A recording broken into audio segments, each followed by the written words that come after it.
কচু শাক রান্না করে নিয়ে আসছিলাম, লাল শাক বোনা করছিলাম, তোমাকে ছেড়ে খাইতে পারতেছিলাম না, তাই বক্স ভরে তোমাকে এনে দিছিলাম। আচ্ছা, আমার যখন বউ হবে আমিও তোমাকে লাল শাক আর কচু শাকের তরকারি রান্না করে বাটি ভরে দিয়ে আসবো। চেয়েছিলে এই শীতে রাজহাঁস রান্না করে খাওয়াতে আমাকে। ইচ্ছে তো ছিল কত কিছুই, কিন্তু হলো কই। সবই তো ঠিক ছিল, শুধুমাত্র একটা স্বপ্ন দেখে এভাবে চলে গেলে। আর আমার এই শীতে রাজহাঁস খাওয়া হলো না। শুধু কি স্বপ্নই, তুমি যে একটা মেয়ের দিকে তাকাইছিলে 2 মিনিটের জন্য। সম্পর্কে শুরুতেই বলছিলাম কোনো মেয়ের দিকে ভুলেও তাকাবা না।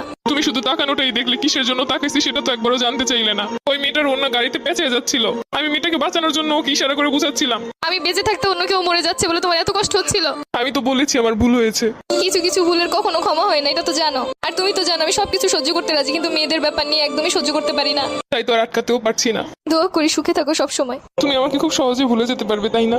ঘৃণা মানুষকে সবকিছু করতে শিখায়। ভাবতেছি এতদিন যার সামনে তোমাকে বউ বলে পরিচয় দিচ্ছি, পরবর্তীতে কি হবে। তাদেরকে বলবে আমি মরে গেছি। জীবন তো কারোর জন্য থেমে থাকে না। আচ্ছা, কিছু মনে না করলে একটা কথা বলি। আমি যা আবেগের